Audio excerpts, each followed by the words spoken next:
Welcome to Nivan math academy. आज का हमारे पास टॉपिक है नॉर्म्ड लीनियर स्पेस।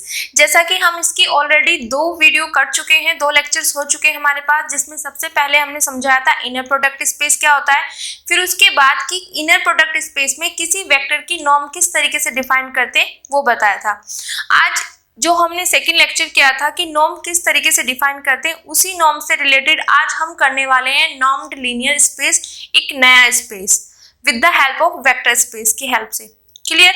सबसे पहले हम डेफिनेशन समझते हैं, फिर उनका जो मीनिंग है, क्या मतलब है, वो देखते हैं। ओके बेटा, तो सबसे पहले ए वेक्टर स्पेस, मेरे पास कोई भी वेक्टर स्पेस होगा V/F is set to be normed linear space. मतलब देखो, इनर प्रोडक्ट की जब हमने बात की थी वहां पे भी हमारे पास वेक्टर स्पेस का यूज था। सिमिलरली यहाँ पे भी कि नॉर्म्ड लीनियर स्पेस की जब हम डेफिनेशन बताएंगे तो सबसे पहले हमारे पास एक वेक्टर स्पेस होना चाहिए। तो V/F मेरे पास एक वेक्टर स्पेस है और इस वेक्टर स्पेस को मैं नॉर्म्ड लीनियर स्पेस कब कहूंगी? If for all x belongs to V। V में मेरे पास क्या होते हैं? वेक्टर। कि V के जितने भी वेक्टर हैं उन सब के लिए देयर इज डिफाइंड नॉर्म। जैसे यहाँ पे मैंने x ले लिया तो x के लिए कर दिया नॉर्म ऑफ x। अब मैंने बताया था नॉर्म ऑफ x क्या होता है बेटा? लेंथ, किसी वेक्टर की लेंथ होती है या उसका नॉर्म। ठीक है, तो ये मैंने यहाँ पे x वेक्टर लिया है। ओके, x वेक्टर लिया तो इसकी लेंथ, इस वेक्टर की लेंथ। तो जो मेरे पास वेक्टर स्पेस होगा उसके अंदर जितने भी वेक्टर होंगे, ठीक है, वहां पे जितने भी वेक्टर होंगे सबकी नॉर्म डिफाइंड होनी चाहिए। ठीक है, जैसे यहाँ पे x हुआ तो x की नॉर्म डिफाइंड होनी चाहिए, y है तो y की नॉर्म। तो मतलब वेक्टर स्पेस के हर एक वेक्टर की नॉर्म डिफाइंड होनी चाहिए। सबसे पहली चीज तो ये आ गई बेटा। ठीक है, नॉर्म डिफाइंड होने के बाद जो ये नॉर्म डिफाइंड हुई है यहाँ पे, विच सेटिस्फाई द फॉलोइंग प्रॉपर्टी। अगर ये जो डिफाइंड यहाँ पे नॉर्म जो डिफाइंड हुई है, अगर ये फॉलोइंग प्रॉपर्टी सेटिस्फाई कर देती है तो वो वेक्टर स्पेस मेरे पास नॉर्म्ड लीनियर स्पेस बन जाता है। माइंड में क्या चीज आई? मेरे पास एक वेक्टर स्पेस है तो वो vector space norm linear space कब बनेगा? जब उस वेक्टर स्पेस के हर एक वेक्टर की नॉर्म डिफाइंड हो और जो नॉर्म डिफाइंड हुई है वो सेटिस्फाई कर दे इन 4 प्रॉपर्टी को। अगर ये चीज हो जाए वेक्टर स्पेस में तो वो स्पेस मेरे पास क्या बन जाएगा? नॉर्म्ड लीनियर स्पेस। इतना क्लियर बेटा? तो सबसे पहले हम देखते हैं कि प्रॉपर्टी क्या है, इन प्रॉपर्टी को समझते हैं। नंबर 1 प्रॉपर्टी कि जो यहाँ पे नॉर्म ऑफ x है ये ग्रेटर देन इक्वल टू 0 होना चाहिए for all x belongs to V। मतलब V के हर एक वेक्टर की, ठीक है, norm of x greater than equal to 0। Second property क्या है कि नॉर्म ऑफ x अगर इक्वल टू 0 है तो यहाँ पे इफ एंड ओनली इफ का केस होगा कि x भी क्या होगा? 0। अगर x 0 है तो उसकी नॉर्म 0 होगी, अगर नॉर्म 0 है तो x 0 होगा। ठीक है, थर्ड प्रॉपर्टी यहाँ पे ली गई है स्केलर और वेक्टर का दोनों का combination, norm of alpha x। ठीक है, तो ये क्या हो जाता है? जब ये स्केलर जो है अगर ये इस नॉर्म से बाहर जाता है तो मोड के साथ आता है और नॉर्म ऑफ x, तो हम क्या करेंगे? Norm of alpha x equal to mod of alpha norm of x, इसके इक्वल ये हो जाएगी। फॉर ऑल ये अल्फा जो है मेरे पास फील्ड से आ रहे हैं, मैंने बोला स्केलर है, स्केलर कहाँ पे होते हैं? फील्ड में। और जो x है वो मेरे पास वेक्टर है तो v के सभी वेक्टर के लिए। क्लियर बेटा? देन फोर्थ प्रॉपर्टी मेरे पास क्या है? Norm of x plus Y.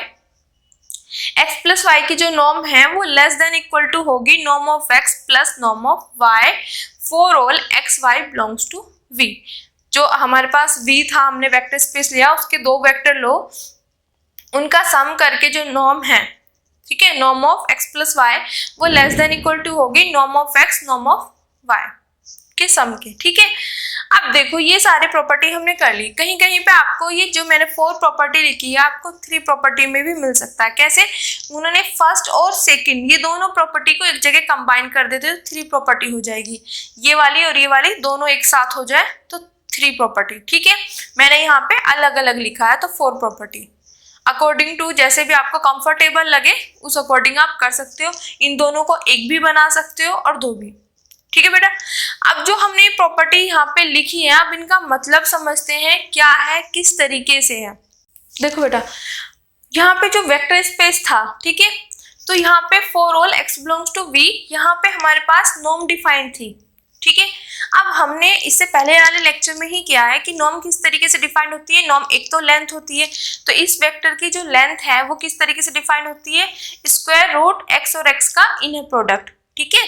कोई भी नॉर्म, किसी वेक्टर की नॉर्म किस तरीके से डिफाइंड होती है, उस वेक्टर का उसी से इनर प्रोडक्ट और उसका स्क्वायर रूट। तो norm of x equal to square root x और x का इनर प्रोडक्ट। अगर हम स्क्वायर दोनों साइड कर दे तो मेरे पास ये आ जाएगा, ठीक है। इतना क्लियर हो गया। नॉर्म किस तरीके से डिफाइंड है ये हम इससे पहले वाले लेक्चर में कर चुके हैं और मैंने बता भी दिया क्या है। ओके, इतना क्लियर। अब देखो, सबसे पहली प्रॉपर्टी हमारे पास क्या है कि जो नॉर्म ऑफ x है वो ग्रेटर देन इक्वल टू 0 होना चाहिए। देखो, सबसे पहले मैं क्या बोल रही हूँ कि जो नॉर्म होती है वो लेंथ होती है। अब बेटा लेंथ, या तो अगर हम एक जगह प्रेजेंट यहाँ पे हैं तो इसकी लेंथ क्या है, 0, ठीक है। लेंथ की अगर बात करें, ये पॉइंट है तो इसकी लेंथ क्या है मेरे पास, 0, ठीक है। अगर लेंथ कुछ हुई तो क्या होगी, 1 2 या मतलब कुछ भी हो सकती है, पॉजिटिव होगी।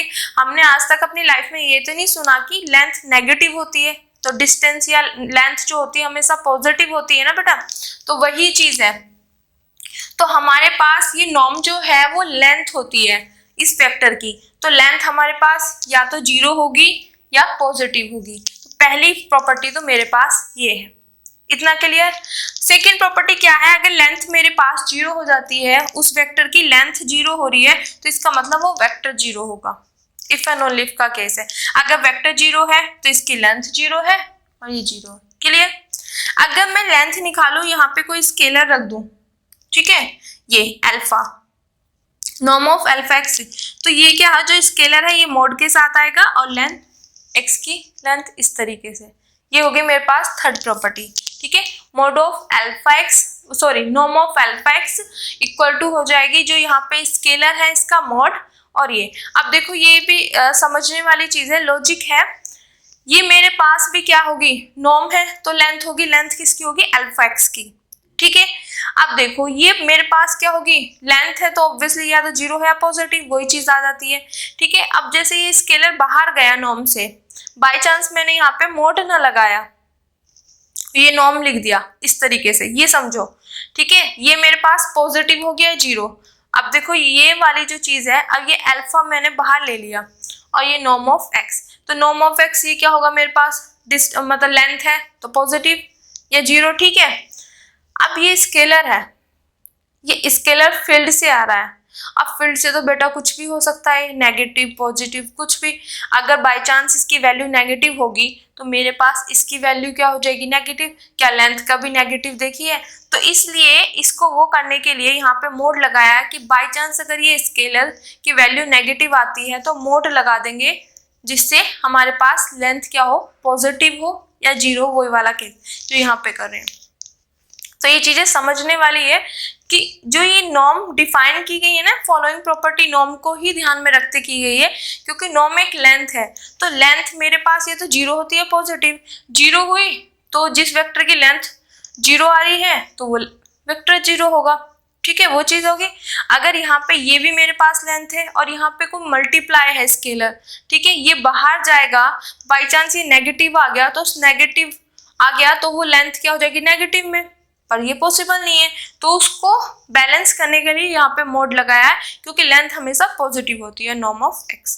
तो इस तरीके से ये चीजें माइंड में सेट करना, सिर्फ इसको लेंथ की तरह ही ट्रीट किया गया है और उसी अकॉर्डिंग ये प्रॉपर्टी बनाई गई है। तो हमने 3 प्रॉपर्टी समझ ली। Now this is 4th property. अब ये देख के आपको अपने छोटी क्लासेस की याद आ रही होगी, जो कि हमने 9th और 10th में की है, और उससे भी छोटी क्लासेस में की हो, शायद मुझे लगता है 9th में किया है। तो मुझे क्या यहाँ पे याद आ रही है, ट्रायंगल इनइक्वालिटी। हम क्या पढ़ते थे कि किसी भी ट्रायंगल की 2 साइड का सम करके, दो साइड हैं उनका अगर सम करते हैं तो वो थर्ड साइड से क्या होती है, ग्रेटर होती है, ठीक है।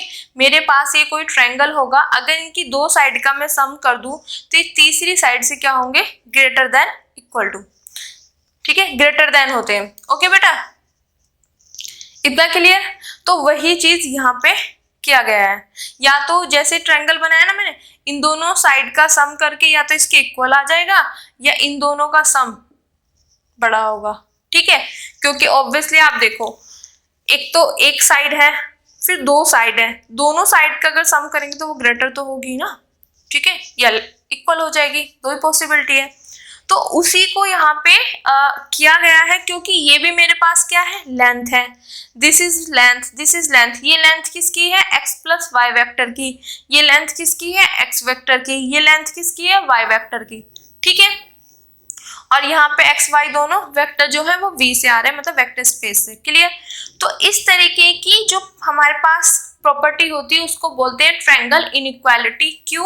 क्योंकि ट्रायंगल इनइक्वालिटी में हमने क्या पढ़ा है बचपन में कि सम ऑफ टू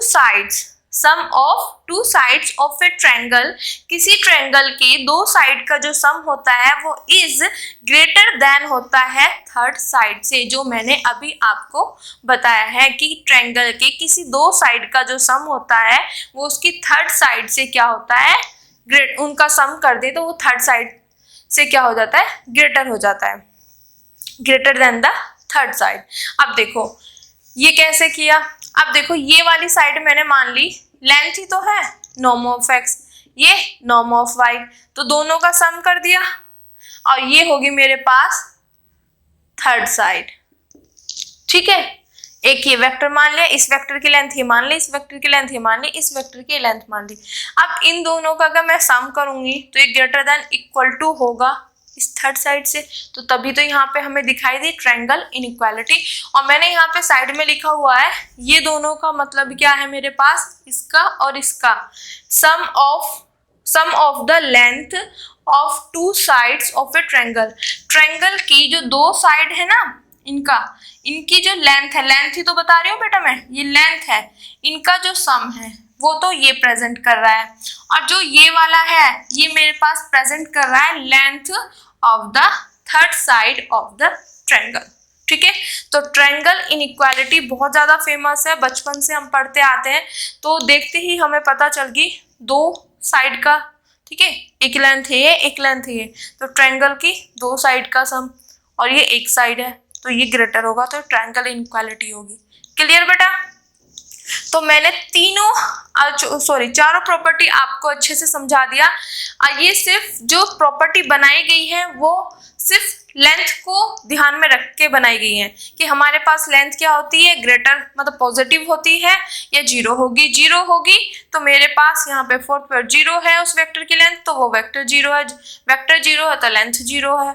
कोई स्केलर आता है तो यहाँ पे ये जो स्केलर है जब बाहर जाता है तो मोड के साथ आता है, ये मैंने बता दिया क्यों आता है, क्योंकि बाई चांस स्केलर आके नेगेटिव हो जाए तो लेंथ नेगेटिव हो जाएगी, जो कि पॉसिबल नहीं है, तो उसको मैनेज करने के लिए यहाँ पे मोड का यूज किया जाता है, क्योंकि जहां पे भी नेगेटिव और प्लस मतलब नेगेटिव को बैलेंस किया जाता है, पॉजिटिव में चेंज किया जाता है, तो वहां पे हमारे पास मैथ में काम आता है मोड, ठीक है बेटा।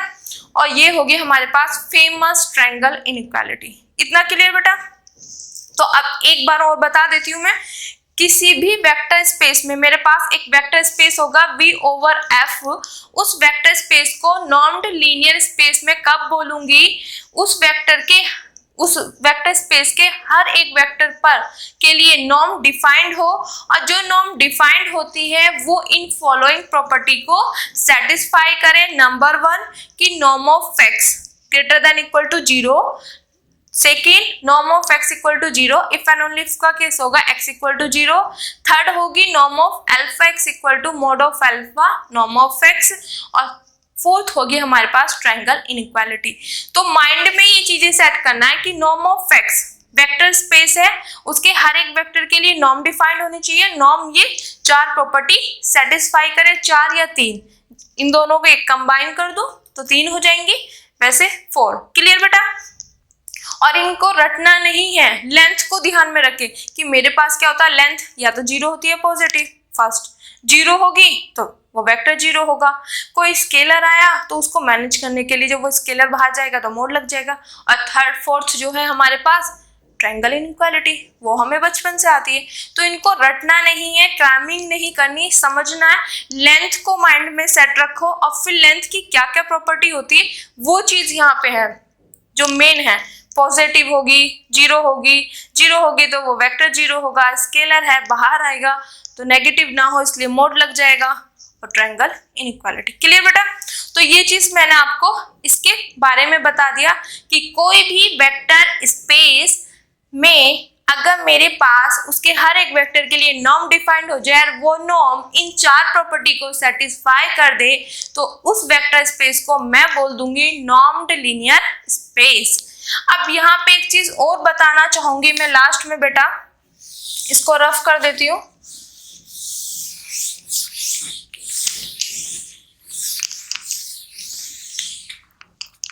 देखो यहाँ पे मैंने जैसे कि इनर प्रोडक्ट में आपको बताया था कि इनर प्रोडक्ट में हमारे पास क्या होता है, ऐसे फंक्शन होता है v क्रॉस v से f तक, और ये जो फील्ड है मेरे पास क्या होता है, कॉम्प्लेक्स का होगा या रियल का। सिमिलरली यहाँ पे भी हमारे पास नॉर्म में भी एक फंक्शन होता है, वो कैसे होता है, इस तरीके से, ठीक है, सच दैट v से r तक। तो यहाँ पे जो मेरे पास इनर प्रोडक्ट में था, यहाँ पे दो फील्ड थे, या तो कॉम्प्लेक्स या रियल, बट जैसे ही हम नॉर्म में आए तो वहां पे हमारे पास जो फील्ड है वो हमारे पास सिर्फ रह गया क्या, रियल।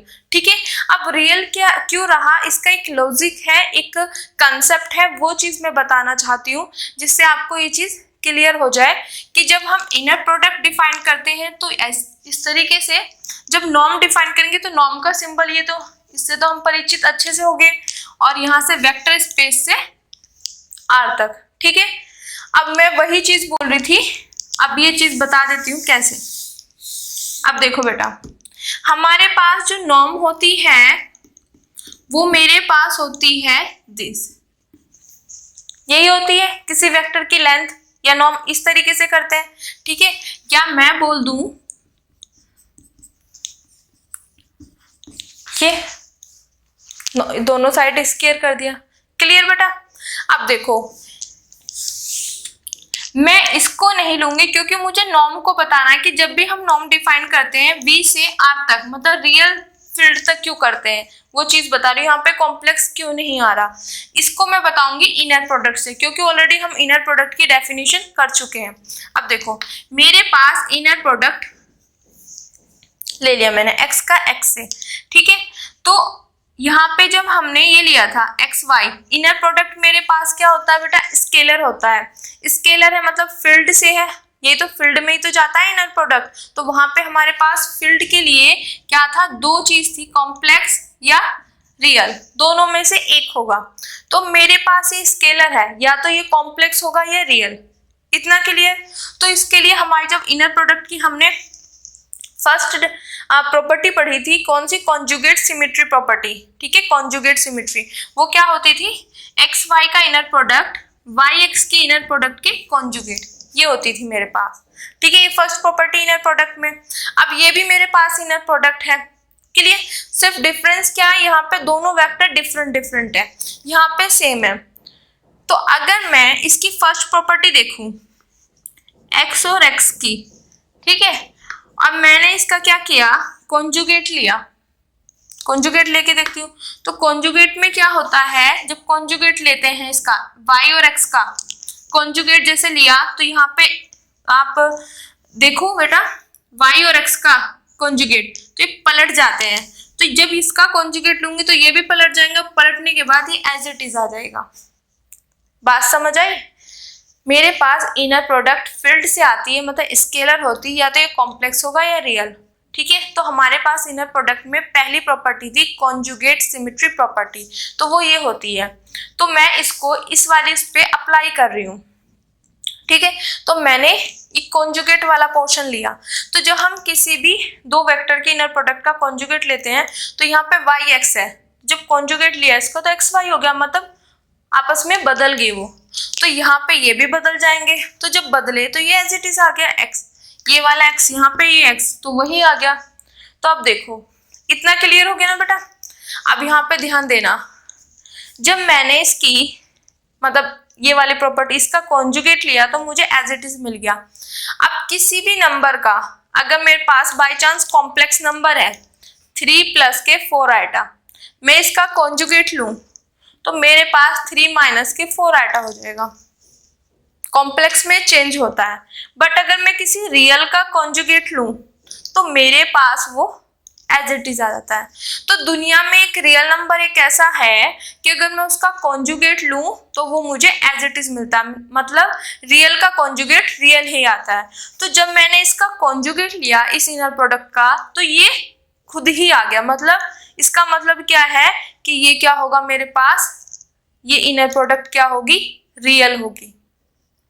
समझ आई बेटा? क्लियर? क्योंकि जब हम कॉम्प्लेक्स नंबर का कॉन्जुगेट लेते हैं तो वो चेंज हो जाता है। सिर्फ एक रियल नंबर ही एक ऐसा है अगर मैं उसका कॉन्जुगेट लूं तो वो एज इट इज आता है, रियल का कॉन्जुगेट रियल।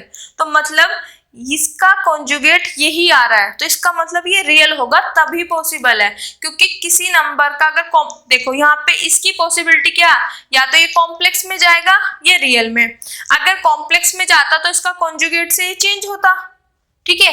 तो जब ये चेंज ही नहीं हुआ तो ये कॉम्प्लेक्स में एंट्री करेगा नहीं। तो इसका मतलब यहाँ पे जो फील्ड है इसके लिए ये जो इनर प्रोडक्ट है ये कहाँ से होगी, रियल से, क्योंकि रियल का कॉन्जुगेट ही रियल आता है, कॉम्प्लेक्स का चेंज हो जाता है, ठीक है। तो बेटा इस इनर प्रोडक्ट का जब मैंने कॉन्जुगेट लिया तो मुझे वापस यही मिल गया। तो इसका मतलब जो ये इनर प्रोडक्ट है ना ये रियल फील्ड से है, क्योंकि इनर प्रोडक्ट में दो फील्ड थे, कॉम्प्लेक्स और रियल। कॉम्प्लेक्स का कॉन्जुगेट जो होता है वो चेंज होता है, बट यहाँ पे इसका कॉन्जुगेट क्या आया मेरे पास, एज इट इज। तो इसका मतलब ये क्या होगा, रियल फील्ड से आया होगा। तो ये वाली इनर प्रोडक्ट जो होती है सेम की सेम से ये मेरे पास रियल फील्ड से आती है। इतना क्लियर हो गया? ठीक है। जैसे ही अगर बाय चांस कॉन्जुगेट करती मैं इसका और ये चेंज हो जाता तो ये कॉम्प्लेक्स से आया, बट ये चेंज ही नहीं हुआ। मुझे पता है रियल का ही कॉन्जुगेट रियल आता है, तो इसका मतलब ये इनर प्रोडक्ट कहाँ से आई होगी, रियल फील्ड से। इतना क्लियर बेटा? अब देखो मैं आपको क्या बताना चाह रही थी। अब देखो ये इनर प्रोडक्ट अगर रियल है तो ये किसके इक्वल है, नॉर्म के इक्वल। तो मेरे पास क्या हो जाएगी, नॉर्म भी क्या हो जाएगी, रियल। तो इसका मतलब क्या है कि जब मैंने यहाँ पे इस v का, इतना क्लियर हो गया ना, नॉर्म भी रियल होगी, ठीक है।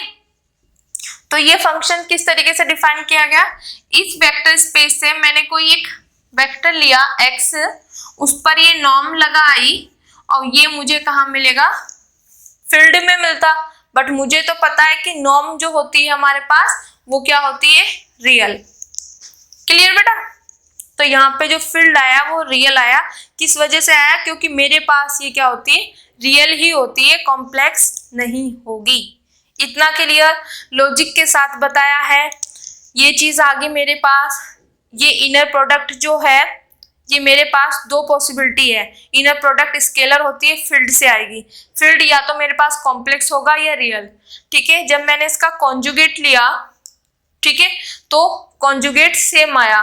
तो अगर कॉम्प्लेक्स में होता तो इसका कॉन्जुगेट चेंज होता, क्योंकि कॉम्प्लेक्स में कॉन्जुगेट जो होता है वो चेंज होता है। बट रियल में क्या होता है, कॉन्जुगेट अगर किसी रियल नंबर का कॉन्जुगेट करते हैं वो एज इट इज रियल आ जाता है। तो इसका कॉन्जुगेट यही आ गया, तो मतलब ये रियल फील्ड से होगा। जब ये रियल तो नॉर्म भी रियल। तो इसका मतलब अगर यहाँ से मैं कोई वेक्टर लूँ, उस पर नॉर्म लगाऊं, तो वो यहाँ पे जो फील्ड आएगा वो मेरे पास रियल आएगा।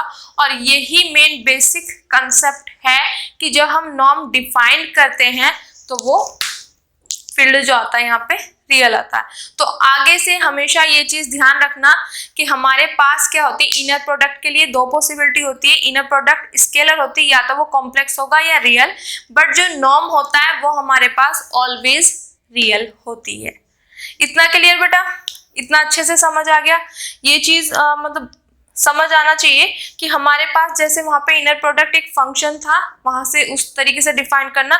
इसी तरीके से नॉर्म भी मेरे पास एक फंक्शन है जो v से r तक डिफाइंड होता है, रियल तक। और मेरे पास नॉर्म क्या होती है, क्योंकि नॉर्म का फंक्शन डिफाइन करें, नॉर्म मेरे पास रियल होती है, इसलिए यहाँ पे रियल फील्ड आया। ठीक है बेटा? तो आज के लिए थैंक यू सो मच। अगर आपको मेरी वीडियोस, मेरे लेक्चर्स पसंद आ रहे हैं तो please like, subscribe my channel और उन बच्चों तक जरूर पहुंचाएं जिनको इनकी नीड है। Thank you so much.